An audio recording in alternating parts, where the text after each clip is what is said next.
Sometimes, heroes are perfect. Other times, they have to try things once, twice, multiple times in order to get it right. Welcome to Summed Up, the series where I take a game or piece of game media, summarize it, and then give it back to you. In this one, I go over stories, the Path of Destinies. Renardo used to be a pirate until he settled down because he swore to his mother that he wouldn't die in the gallows. Years later, the Emperor changed. He started dabbling in dark magic, sacrificing entire villages and trying to bring back the lost gods in order to gain immortality. His raven troops have been hunting down ancient books, and the son of the woman that Renardo had settled down with, Peter, fled with one of those books, and Renardo had promised Peter's mother that he'd protect him. The kid, however, ran away from Renardo with the book on him. Peter asked Renardo to take him and the book to the rebels, and when Renardo refuses, the kid threatens to steal the ex-pirate's ship and go to the rebels himself. Renardo catches up to Peter, but he's too late, and the kid is killed. Having failed his mission, the ex-pirate decides to take the book so the Empire can't get their hands on it. Now, being a wanted man, Renardo joins the rebellion and takes a peek inside the book to find out what the big deal was. Years later, the war rages on, and the rebellion needs a game changer. Renardo decides to go in search of the components of the Sky Ripper, a legendary weapon that had taken out the lost gods during the days of old, instead of rescuing his old friend Lapino, because the fate of the world was more important than a single rabbit. With the Sky Ripper's armature in his possession, for reasons that even he didn't understand, he decided to change course, and instead of hunting down the Sky Ripper's core, the second piece necessary to make the weapon work, he decides to pay a visit to Zenobia, another old friend of his, the Emperor's daughter, a powerful sorceress and the object of Renardo's feelings. Quite a resume she has. He reaches her ship, and Renardo finds Zenobia asleep in her bedroom. But when he goes to wake her with the tip of his sword, Zenobia vanishes, and he finds himself frozen and unable to stop speaking. The sorceress had cast a truth spell on him, and he told her everything about his plans and the rebellion. Subsequently, she called her father to tell him what she had just learned. The Emperor told Zenobia to meet him at the Imperial outpost so that his interrogators can have a crack at Renardo. On the way there, Renardo managed to escape her ship through an open latrine, and decided to attack the outpost, since he was almost there anyway.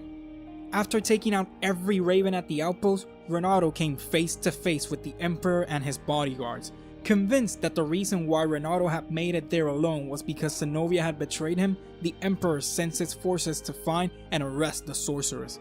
With the Emperor's fleet in disarray, Renardo heads to report to the rebel council so they can make their final assault. When he makes it to the council and gives his report, they question his loyalty and propose that he may be a double agent. While trying to convince the council of where his loyalties lie, a bombing run falls upon the base. In the chaos, with the council convinced that he's a traitor, Renardo escapes. While flying away, the rebels shoot him down. Renardo jumps off the doomed ship and lands on an Imperial one and goes on to fight. He'll become the hero of the final battle and clear his name. When Renardo finally makes it to the Emperor's ship, he sees Zenobia being led in shackles by Lapino and a squad of ravens. Lapino was a traitor, and the Emperor still believes Zenobia had betrayed him. Suddenly, Renardo noticed that the rebels were dropping bombs on the Imperial fleet, and then one fell right where he stood. Next, Renardo found himself on a ship staring at the book. Had he dreamt everything that happened? No matter. The rebellion needs a game changer. Renardo decides to go in search of the Iblis Stone, an artifact of great power that was said to be hidden in an ancient temple that had risen in the desert.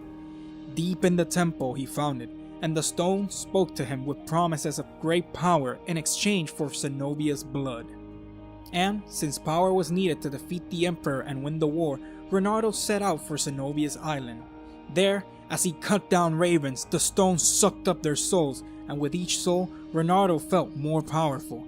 He found Zenobia waiting for him. She asked him if he had come to surrender, but once she spotted the stone, she ran away as fast as she could. Renardo caught up to a terrified Zenobia, raised his sword, and hesitated. His hesitation gave her just enough time to weave a spell which froze Renardo. Zenobia then took the stone from his gauntlet, shoved it into a bag, and left. She mentioned something about learning from it, and so, once he was able to move again, Renato made haste to the observatory. Once there, he found all the scientists studying the stone and nabbed it from them. "Mine," he said, and then he killed them all.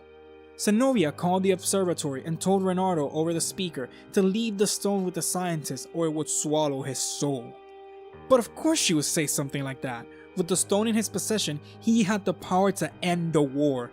And so, Renato went to meet with the rebel council instead. Once at the secret base, he found Zenobia speaking with the council, white flag in hand. They tried to do an intervention, but Renato leapt at Zenobia. The council speaker jumped in the way, and he slew her along with the rest of the council while the sorceress fled. Renato felt bad about killing the entire rebel council, but the stone consoled him, telling him to think about all the power they had given him, and that no one was on his side other than the Iblis stone itself. Renato set sail for the Imperial fleet. At least he could keep busy by killing ravens.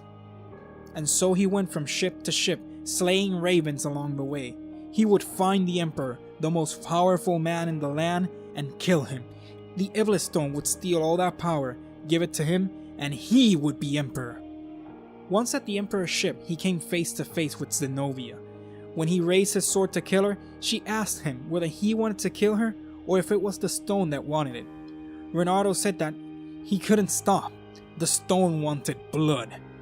Zenobia replied that she knew, stabbed herself through the chest, and offered him her blood.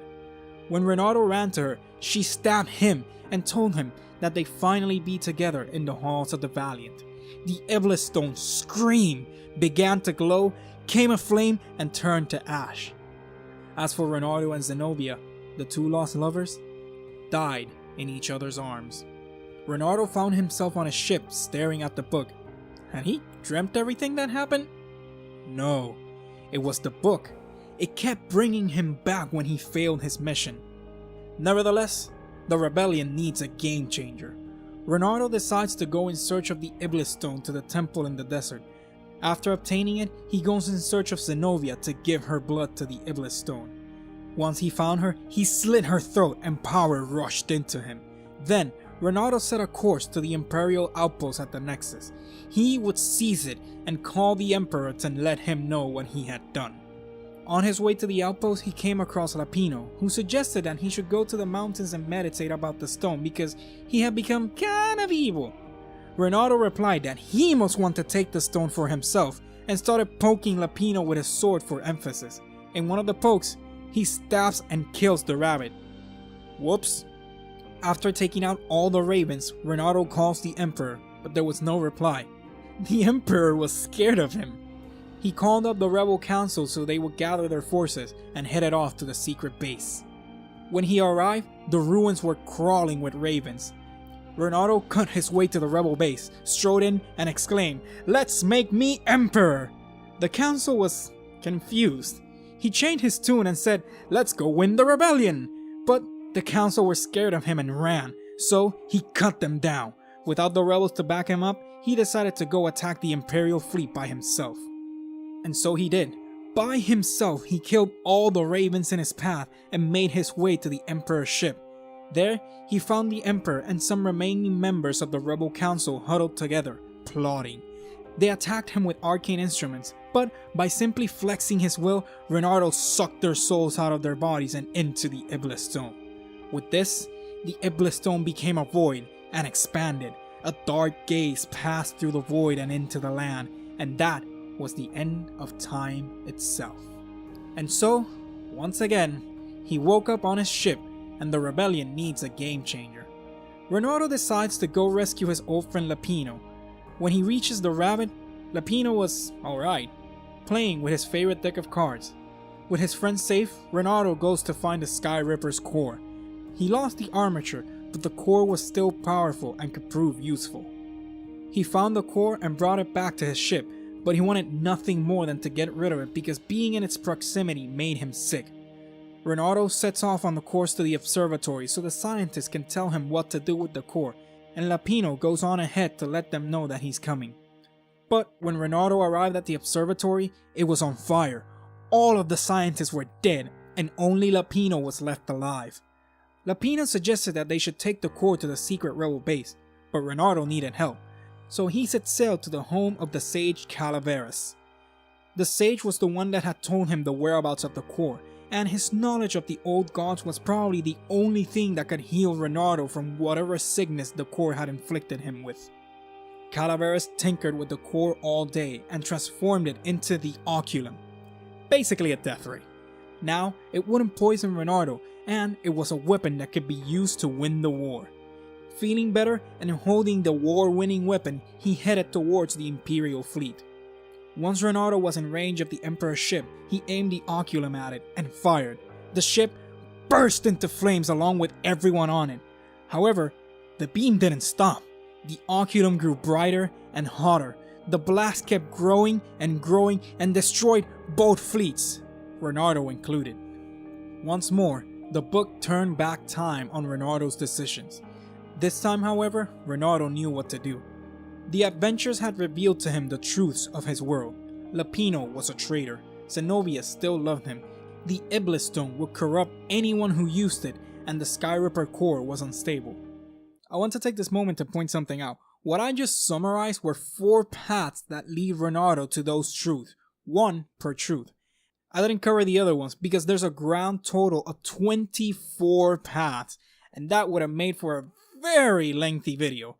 If you want to know what happens on the other stories, you'll just have to play the game. Now, onwards to Reynardo's true destiny. Having finally realized that Lapino was a traitor to the rebellion, Reynardo decided to use that to his advantage. After finding the rabbit, Reynardo told him about the core and got Lapino to go get it while he met with Zenobia.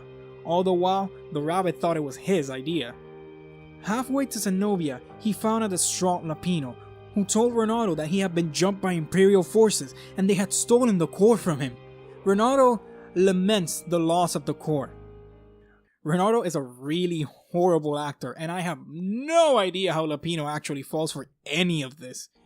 And goes on to say that he should have gone for the Iblis Stone, but that it was now lost in enemy territory. After Reynardo shows the rabbit a map pointing to where the Iblis Stone is, Lapino claims that he heard enemies coming for them. He tells Reynardo to go on ahead while he checks it out. With Lapino on his way to the Iblis Stone, Reynardo makes it to Zenobia's ship. He finds the sorceress on her bed, and when he taps her with his sword, she vanishes. She reappears with a knife to Reynardo's throat. Right then and there, Reynardo tells her of how the Emperor had adopted her with the sole purpose of using her as a sacrifice to gain immortality. Zenobia kind of understands what he's saying, but still has doubts. Reynardo says that he has a witness and takes her to the observatory, partly to show her the witness, partly because he wanted her far away from the fleet when his father used the core and blew himself up. On their way to the observatory, Zenobia continues to question what Reynardo said. He tells her that the scientists had resurrected one of her father's victims. It wasn't truly alive, but it could talk, and dead men don't lie. But when they arrive at the observatory, it was on fire. All of the scientists were dead, and Zenobia couldn't believe what she had seen. They were neutral. There was no reason to kill them. Reynardo explains the plan to her. Lapino gets the Iblis Stone and becomes power hungry, attacks the Emperor, who then uses the Skyripper core to defend himself and blows them both up sky high. Zenobia then asks to go speak to the Rebel Council, wanting to help. Reynardo gives her the location of the secret rebel base because she says she has to go somewhere first, and they both agree to meet there. On his way to the rebel base, Reynardo finds an unconscious Lapino, the smell of drowsy gas, and the Iblis Stone nowhere to be found. When he arrives at the council chambers, he finds Zenobia standing on the corpses of the entire rebel council. She slaughtered them all, or, more to the point, the Iblis Stone had gotten her to slaughter them. Zenobia tells Reynardo that she's going to go kill her father, but he's not about to let her be lost to the stone. Confident, Reynardo told her that she wasn't going to kill him, and in fact, she hesitated.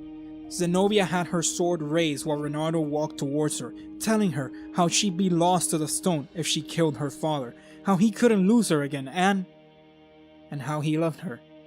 Zenobia dropped her sword, crying, and Reynardo held her. The Iblis Stone burned and crumbled away. Reynardo tells her that they can run away to the Isles of Avalon where the sisters can heal her. But the Empire had seized his ship, so he'd have to head into the fleet in order to get it back. Bernardo slew all the ravens that stood in his path, all for Zenobia, who was too weak from her ordeal with the stone to be of any good in a fight. They made it to his ship, but not on notice. Scout ships were on their tail. The Emperor attacked them with the Sky Ripper. Suddenly, there was a bright flash of light and the air became searing hot, and then they were alone in the sky. The Imperial fleet was gone, and Renardo and Zenobia flew to Avalon. What do you think of Renardo's true destiny? Honestly, I'm a little disappointed. After going on so many adventures, the ending felt a bit lackluster. But hey, it is what it is, and at least Renardo and Zenobia can be together at last. Click that like button if you liked the video, subscribe if you really liked it, follow me on Twitter for updates, the link is in the description. As always, I'm Felix, and I'll see y'all next time.